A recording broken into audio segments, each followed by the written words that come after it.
అనుదిన బైబుల్ ఆదికాండం 30వ అధ్యాయము.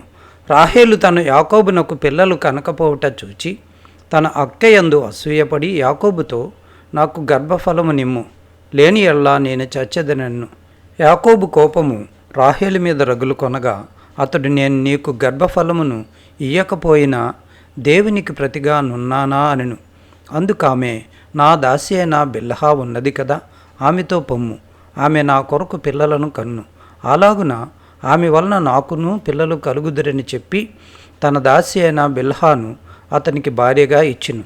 యాకోబు ఆమెతో పోగా బిల్హా గర్భవతి అయి యాకోబున కుమార్ని కనెను. అప్పుడు రాహేలు, దేవుడు నాకు తీర్పు తీర్చెను, ఆయన నా మొరను విని నాకు కుమార్ని దయచేసననుకొని అతనికి దాను అను పేరు పెట్టెను.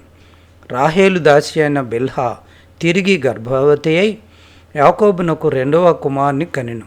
అప్పుడు రాహేలు, దేవుని కృప విషయమై నా అక్కతో పోరాడి గెలిచితననుకొని అతనికి నప్తాలి అని పేరు పెట్టెను.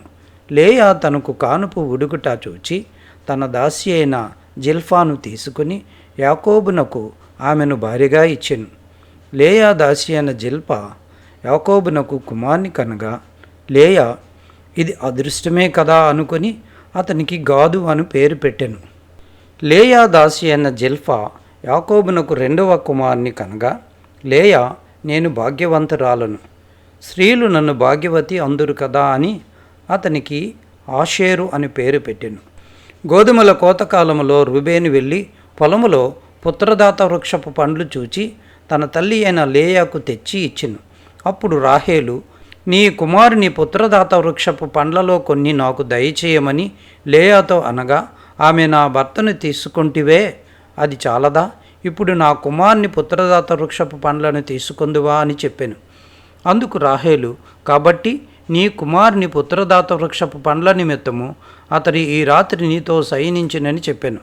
సాయంకాలమందు యాకోబు పొలము నుండి వచ్చినప్పుడు లేయా అతన్ని ఎదుర్కొనబోయి, నీవు నా యొద్దకు రావెలను, నా కుమారుని పుత్రదాత వృక్షపు పండ్లతో నిన్ను కొంటెనని చెప్పాను. కాబట్టి అతడు ఆ రాత్రి ఆమెతో శయనించెను. దేవుడు లేయా మనవి వినెను కనుక ఆమె గర్భవతి అయి యాకోబునకు 5వ కుమార్ని కనెను. లేయా, నేను నా పెనిమిటికి నా దాసినిచ్చినందున దేవుడు నాకు ప్రతిఫలము దయచేసిననుకొని అతనికి ఇస్సాకారు అని పేరు పెట్టెను. లేయా మరలా గర్భవతి అయి యాకోబునకు 6వ కుమార్ని కనెను. అప్పుడు లేయా, దేవుడు మంచి బహుమతి నాకు దయచేసెను, నా పెనిమిటికి 6 కుమారులను కనియున్నాను కనుక అతడికను నాతో కాపురము చేయననుకొని అతనికి జెబులూను అని పేరు పెట్టెను. ఆ తర్వాత ఆమె కుమార్తెను కని ఆమెకు దీనా అని పేరు పెట్టెను. దేవుడు రాహేలును జ్ఞాపకము చేసుకొని ఆమె మనవి విని ఆమె గర్భము తెరిచెను. అప్పుడు ఆమె గర్భవతి అయి కుమార్ని కని దేవుడు నా నింద తొలగించిననుకొనెను. మరియు ఆమె, యెహోవా మరి ఒక కుమార్ని నాకు దయచేయునుగాక అనుకొని అతనికి ఏసేపు అని పేరు పెట్టెను. రాహేలు ఏసేపును కనిన తర్వాత యాకోబు లాబానుతో, నన్ను పంపివేయము, నా చోటికిని నా దేశమునకు వెళ్ళెదను, నా భార్యలను నా పిల్లలను నాకు అప్పగించుము, అప్పుడు నేను వెళ్ళెదను, వారి కోసము నీకు కొలువు చేసి తిని, నేను నీకు కొలువు చేసిన విధమును నీ వెరుగుదువు గదా అని చెప్పాను.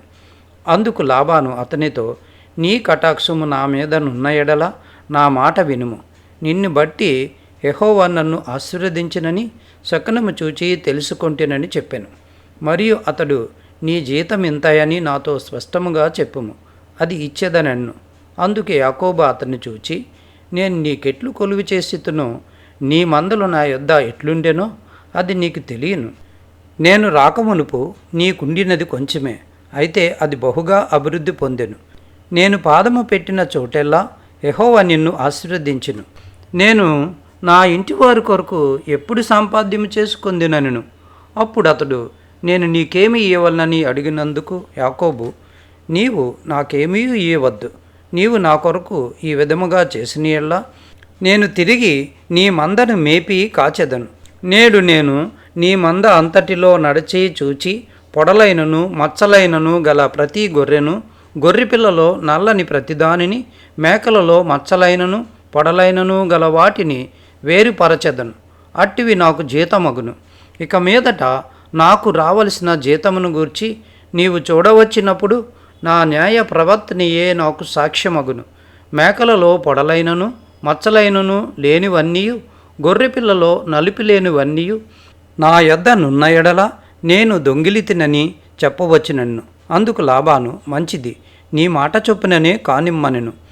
ఆ దినమున లాబాను చారైనను మచ్చయనను గల మేకపోతులను, పొడలైనను మచ్చలైనను గల పెంటి మేకలన్నిటినీ, కొంచెము తెలుపు గల ప్రతిదానిని, గొర్రెపిల్లలలో నల్లవాటినన్నిటినీ వేరుచేసి తన కుమారుల చేతికి అప్పగించి తనకును యాకోబునకును మధ్య 3 దినముల ప్రయాణమంత దూరము పెట్టెను.